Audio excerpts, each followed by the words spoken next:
আলহামদুলিল্লাহ সুম্মা আলহামদুলিল্লাহ।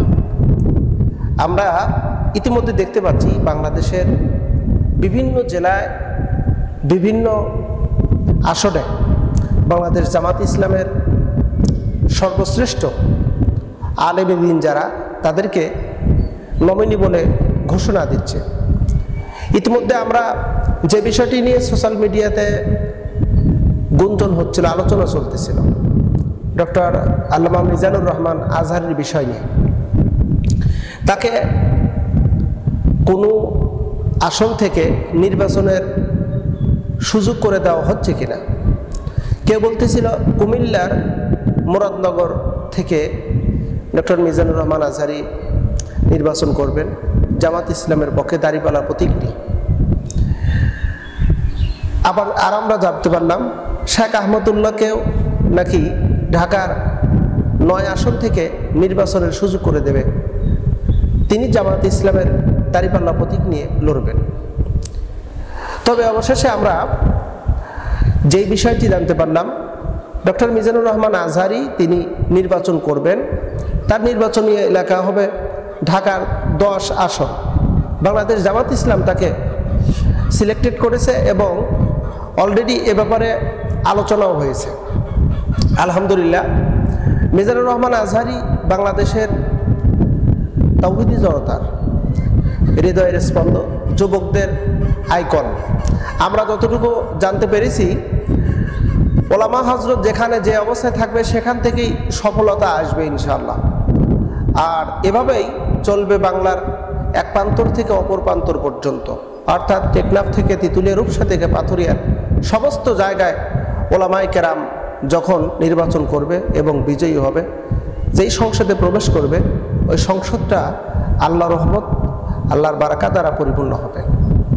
তবে আমরা মিজানুর রহমান আজহারি এবং বাংলাদেশের প্রখ্যাত আলেম দ্বীন যারা আছে তাদের ব্যাপারে আমাদের একটাই দাবি থাকবে যে সমস্ত ওলামায়ে কেরাম আপনারা আসেন, এখন সবাই ঐক্যবদ্ধ হয়ে সুশৃঙ্খলভাবে ইসলামকে বিজয় করেন, এবং ইসলাম বিজয়ী হলেই তবেই কেবল এই বাংলার জনগণের ক্লান্তি দূর হবে, পেরেশান দূর হবে, চলে যাবে সমস্ত রকমের দুঃখ কষ্ট। প্রিয় বন্ধুরা, আমরা খুশি হয়েছি আলহামদুলিল্লাহ, এবং আরও খুশি হব যখন দাঁড়িপাল্লা প্রতীক নিয়ে বাংলাদেশ জামাত ইসলামের নেতৃত্বে যখন সংসদে প্রবেশ করবে এবং সরকার গঠন করবে, তখন আমরা সবচাইতে বেশি পুলকিত হব। আমরা চাই না আর চাঁদাবাজদেরকে এই দেশ শাসন করতে, আমরা চাই না আর কোনো দুর্নীতিবাজ এই দেশটাকে শাসন করুক। আমরা চাই সৎ ন্যায় নিষ্ঠাবান মানুষগুলো দ্বারা দেশ পরিচালিত হোক। সৎ ন্যায় নিষ্ঠাবান মানুষদের দ্বারা দেশ যদি পরিচালিত হয়, তাহলে এই দেশের ভিতরে না হবে দুর্নীতি, না হবে চুরি, না হবে চাঁদাবাজি, টেন্ডারবাজি, দখলদারি। ওলামায়ে কেরাম নির্বাচন করবে, এই বিষয়টা সাধারণ জনগণের ভিতরে অনেকেই মেনে নিতে পারে না। তারা বলে যে আলেমরা কেন নির্বাচন করবে, নির্বাচন তো করবে সাধারণ মানুষ। আজকে যেখানে মিজানুর রহমান আজহারি, মুফতি আমির হামজা, শায়েখ আহমদুল্লাহ, এরপরে বাংলাদেশের নামকরা সুনামধন্য স্কলার, অধ্যাপক, ডাক্তার, ইঞ্জিনিয়ার, তারা যখন নির্বাচনে অংশগ্রহণ করতেছে, তখন দেখা যাচ্ছে একদল কুচক্রীয় ব্যক্তিরা তারা ভিন্ন মতে, ভিন্নভাবে তারা এটাকে টেনে নিয়ে যাচ্ছে এবং বিকৃতি করতেছে। অপমান অপদস্থ পর্যন্ত করতেও তারা দ্বিধা সংকোচ হচ্ছে না। আপনারা ইতিমধ্যে দেখেছেন চাঁদপুরের একজন প্রবীণ এবং প্রসিদ্ধ একজন আলেম মুহাদ্দিস আবু নসর আশরাফি, তিনি চাঁদপুরের থেকে ওখানে নির্বাচন করবেন, জামাত ইসলাম মনোনীত একজন প্রার্থী, অথচ তার উপরে নির্যাতন করা হলো। একজন এমপি পদপ্রার্থী তাকে আক্রমণ করলো, কতটা আক্রোশ!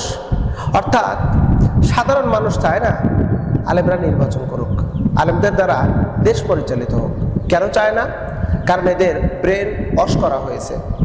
এরা ভারতের সেই বুদ্ধিমত্তা দ্বারা পরিপূর্ণ।